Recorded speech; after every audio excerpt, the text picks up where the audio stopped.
मोहोळ नगर परिषदेच्या निवडणुका जाहीर झाल्यानंतर आता दोन गट जे आहेत ते आमनेसामने आलेले आपल्याला पाहायला मिळत आहेत.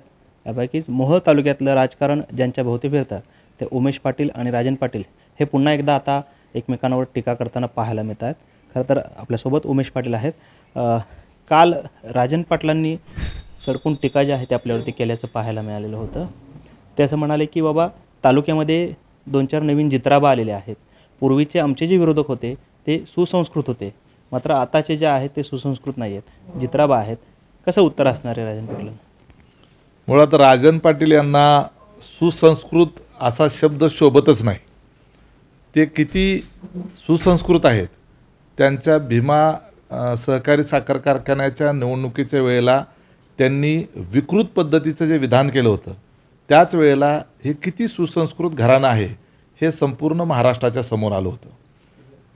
आम्ही खानदानी पाटील आहोत आणि आमच्या पोरांना लग्नाच्या आधीसुद्धा बाळं असतात. अशा पद्धतीचं अतिशय लाजिरवाणं, महिलांना लज्जेनं मान खाली घालावी लागेल अशा पद्धतीचं विकृत मनोवृत्तीचं प्रदर्शन करणारं विधान या राजन पाटील नावाच्या सुसंस्कृत व्यक्तीनं केलं होतं. असली सुसंस्कृतपणा आम्हाला कुणालाच नको आहे. शिवाय आमची मुलांनी वयाच्या 17व्या वर्षी 302ची कलमं भोगलेली आहेत.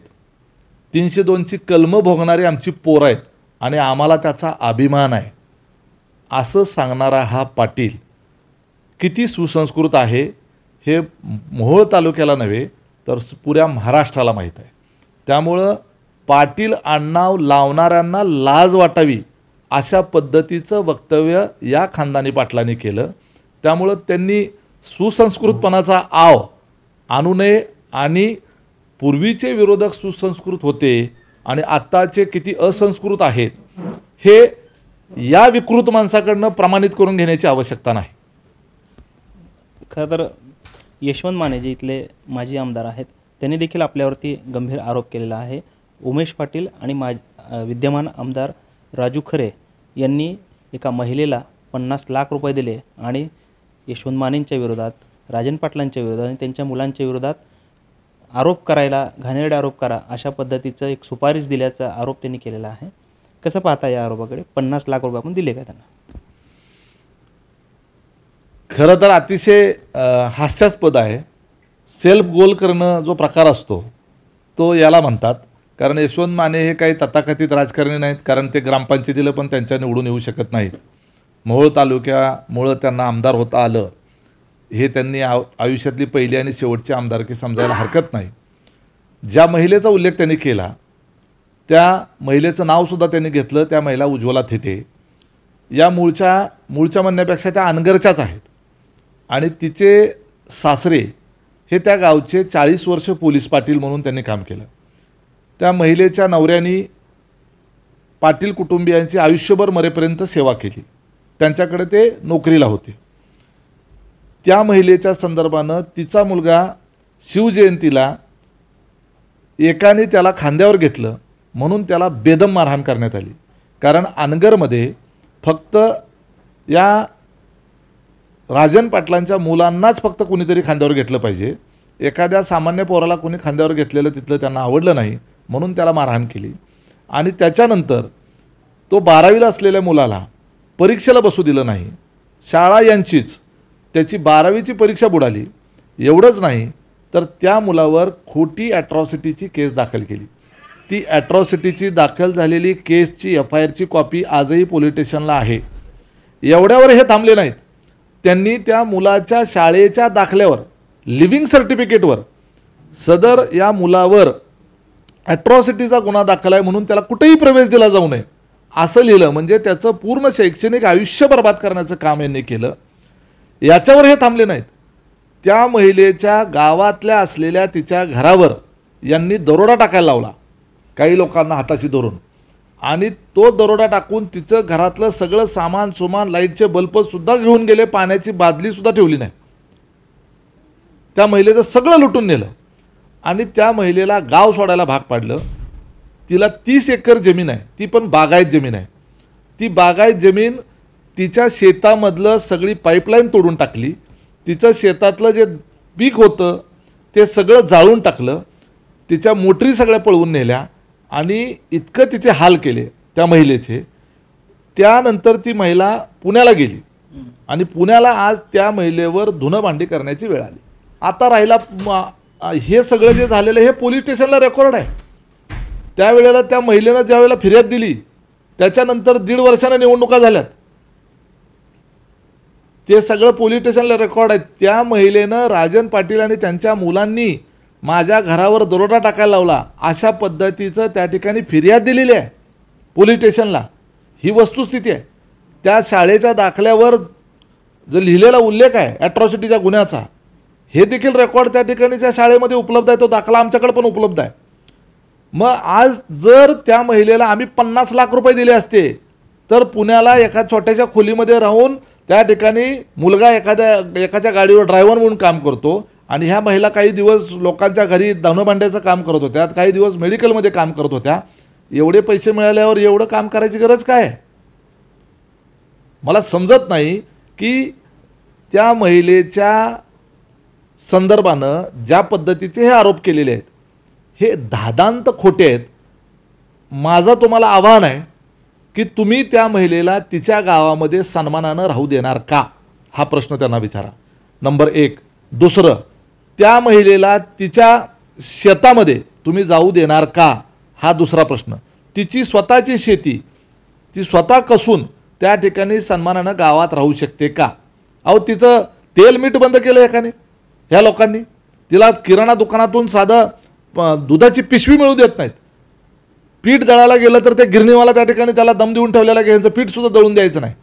अशा पद्धतीनं या स्वतंत्र भारतामध्ये एखाद्या महिलेवर इतका अन्याय अत्याचार करणारी माणसं ही दहशतखोर माणसं जी आहेत ही माणसं फक्त या पृथ्वी तलावर फक्त अनगरमध्येच असू शकतात. यशवंत मानेंनी असं देखील म्हटलेलं आहे की ती जी महिला आहे ती माझ्याकडे आली आणि तिनं मलासुद्धा पैसे मागितले आणि एक म्हणजे इनोवा गाडी मागितली आणि त्याच्यासाठी 10 लाख रुपयेसुद्धा मागितले इनोवा गाडीची चालण्यासाठीची तरतूद करावी म्हणून. मग दोन्हीकडनं यशवंत माने बोलत आहेत. कसं पाहता या दोन्ही आरोपांकडे? त्याला यशवंत मानेला लाज वाटली पाहिजे की ती महिला आमच्याकडे यायच्या अगोदर त्यांच्याकडं या तालुक्याचा लोकप्रतिनिधी म्हणून न्याय मागायला गेली की माझ्यावर एवढा अन्याय व्हायला लागलेला आहे, तुम्ही जरा ह्या पाटलांना सांगा, मला त्यामध्ये गावात जाता येई नाही, माझी शेती करता येई नाही, माझं उसाचं बिल अडवलं आहे, माझी मोटरी जाळून टाकल्या, माझं पाईप तोडून टाकले, मला साधा किराणा मिळवून देत नाहीत, माझ्या मुलावर ॲट्रॉसिटी केली, त्याच्या शाळेतून त्याला काढावं लागलं. हे सगळं गारानं सांगायला ती त्या यशवंत मानेकडे गेली की तुम्ही त्या राजन पाटलाला सांगा आणि माझ्यावरचा हा अन्याय थोडासा थांबवा. आणि तू उलटा आरोप करतो त्यांच्यावर. लाज वाटली पाहिजे एखाद्या महिलेच्या संदर्भानं अशा पद्धतीनं खोटे आरोप करताना. काय पुरावा आहे यशवंत मानेकडं की अशा पद्धतीनं तिनं मागणी केली म्हणल्याचा? अहो ती आज त्या ठिकाणी जर अशा पद्धतीनं एका बाजूला म्हणतो मला 10 लाख रुपये मागितले म्हणजे यशवंत मानेला, बरोबर आहे, म्हणजे आमच्याकडे आरोप करायला 50 लाख मागत होती आणि यशवंत माने आरोप थांबवायला यशवंत मानेकडनं 10 लाख रुपये आणि एक इनोवा गाडी, म्हणजे तिकडची सेटलमेंट 25 लाखात आणि आमच्याकडनं 50 लाख रुपये. तर काय मूर्खबीर कायच का? आम्ही 50 लाख रुपये देऊन जर आरोप करायला लावले असतील तर थांबवण्यासाठी यशवंत मानेला तिने किमान 60 लाख 1 कोटी मागितले असते ना. 10 लाख एक इनोवा 15 लाखाची कशाला मागेल? म्हणजे हा गणितात देखील कच्चा आहे आणि हे खोटे आरोप आहेत हे ह्याच्यावरून लक्षात येते. राजन पाटील बोलताना असं देखील म्हणाले की पुढच्या पिढीसाठी ही जी प्रवृत्ती आहे तालुक्यातली, म्हणजे तुम्हाला त्यांनी जित्राब म्हणले, आणि ही पिढी जर का ठेचून काढायची असेल तर मतदानाच्या माध्यमातून ही पिढी ही जी काही जित्राबा आहेत म्हणजे जे काही तुम्ही नेते आहात तर त्यांना ठेचून काढलं पाहिजे. कसं पाहता या आरोपांकडे? हे पहा, ते विरोधक आहेत, त्यांना आमच्यावर आरोप करायचा अधिकार आहे. त्यांनी आमच्या चुका त्या ठिकाणी दाखवून द्याव्यात. विरोधकांनी आमच्या चुका दाखवल्या, आमच्यावर आरोप केले, लोकांची मतं मागण्याच्या करता मतदानाच्या माध्यमातून लोकशाही मार्गानं त्यांनी लोकांना आवाहन करणं हे काही गैर नाही. प्रत्येकाला त्याचा अधिकार आहे, त्यामुळं त्यांनी तसं आवाहन करावं. आम्ही त्यांच्या आरोपांना व्यवस्थित उत्तर देऊ. लोकांना जे खरं वाटेल, लोकांना जी वस्तुस्थिती माहीत आहे, लोक जे रोज अनुभवतात, यांचं 50 वर्षाचं राजकारण समाजकारण लोकांनी बघितलेलं आहे आणि त्यामुळं लोकांनी त्यांच्या मनामध्ये त्यांचं मत कुणाच्याबद्दल कसं असावं हे त्यांनी ठरवलेलं असतं. त्यामुळं त्यांच्या आरोपाबद्दल मला काही बोलायचं नाही, ते करू शकतात आमच्यावर आरोप. ते असं देखील म्हणतात की काही नेत्यांना, म्हणजे तुमचं नाव न घेता ते असं म्हणतायत की काही नेत्यांना तालुक्याचा नेता व्हायची इच्छा निर्माण झालेली आहे, मात्र त्यासाठी लोकांच्या मनात स्थान निर्माण करावं लागतं. यांना DPDCला असेल किंवा जिल्हा परिषद तिकीट जे आहे ते मी दिलं. लोक सांगत होते की माझ्या मुलाला द्या, पण मी तरीही दिलं कारण निधी खेचून आणेल, चांगलं काम, ॲग्रेसिव्ह बोलतोय, अशा पद्धतीचं देखील त्यांनी भाष्य केलेलं आहे. म्हणजे त्यांना माझ्या कर्तृत्वाबद्दल, कार्यक्षमतेबद्दल, माझ्या बुद्धिमत्तेबद्दल, माझ्या आक्रमकतेबद्दल, पक्षनिष्ठेबद्दल विश्वास होता, असं त्यांना एक प्रकारे त्यांना सांगायचं आहे. त्यांनी वारंवार उल्लेख केला की जिल्हा परिषदचं तिकीट मी दिलं. खरं हे वस्तुस्थिती आहे, कारण त्यावेळेला राष्ट्रवादी काँग्रेस पार्टीचे नेते, ते तालुक्याचे सगळा कारभार बघणारे तेच होते.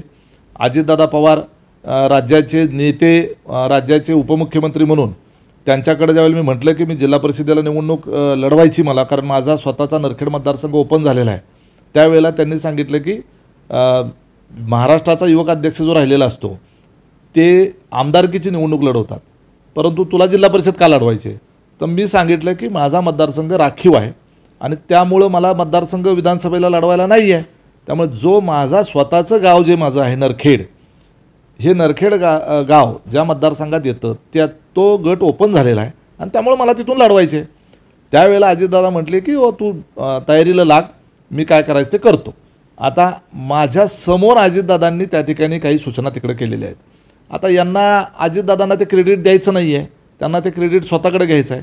आम्ही त्यावेळेला इथले ज्येष्ठ नेते, मी त्यावेळेला 17 साली याच भागाच्याकरता नवीन होतो, मी राज्यस्तरावर काम करणारा कार्यकर्ता होतो, इथले प्रमुख नेते ते आहेत, म्हणून त्यांच्याकडे तिकीट मागायला जाणं चूक आहे का? त्यामध्ये चूक असायचं काही कारणच नाही. ज्यांच्या हातामध्ये जी सगळी सूत्र दिलेली आहेत त्यांना जाऊन त्या ठिकाणी विनंती करणं, याच्यामध्ये गैर काही नाही. पण तुम्ही आम्हाला तिकीट दिलं आणि तुम्ही निवडून आणलं, हे जे तुम्ही बोलत राहता, हे जरा थोडंसं महाराष्ट्राला कळलं पाहिजे. नरखेड जिल्हा परिषद मतदारसंघ हा राजन पाटलाच्या प्रभावामध्ये कधीही नव्हता. त्यांना तिकीट त्या ठिकाणी मला मान्यच करावं लागलं, कारण माझ्याशिवाय तिथं कुणीही निवडून येण्याच्या क्षमतेचं, कुवतीचं नाही, हे लक्षात आल्यामुळं ते द्यायला भाग पडलं. मला तिकीट दिलं नसतं तर त्यावेळेला विरोधातला उमेदवार निवडून आला असता.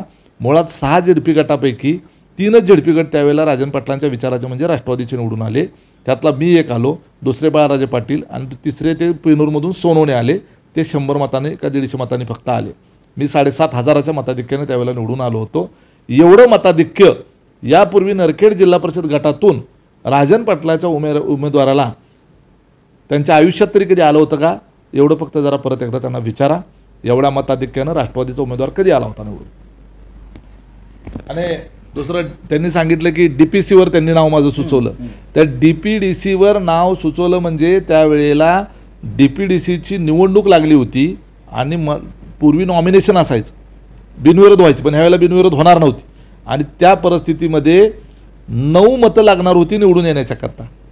एकूण 9 मतं लागणार होती. त्याला जिल्हा परिषदचे सदस्य मतदान करतात DPDCमधून ज्यावेळेला निवडणूक असते त्यावेळेला. मग ते 9 मतं आमच्याकडे नव्हती, 4च मतं होती आमच्याकडं. म्हणून बाळाराजे पाटलाला दिलं असतं तर ते पडायला नको म्हणून उमेश पाटलाला दिलं, परंतु उमेश पाटील त्या ठिकाणी वस्ताद निघाला आणि 9 मतांचा जुगाड करून निवडून आला.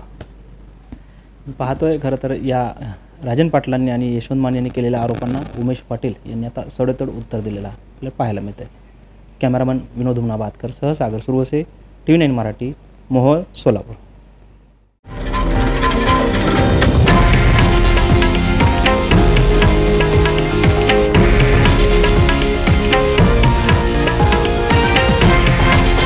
हे आहे देशातील नंबर 1 न्यूज नेटवर्क आणि आपण पाहत आहात TV9 मराठी, एकमेव.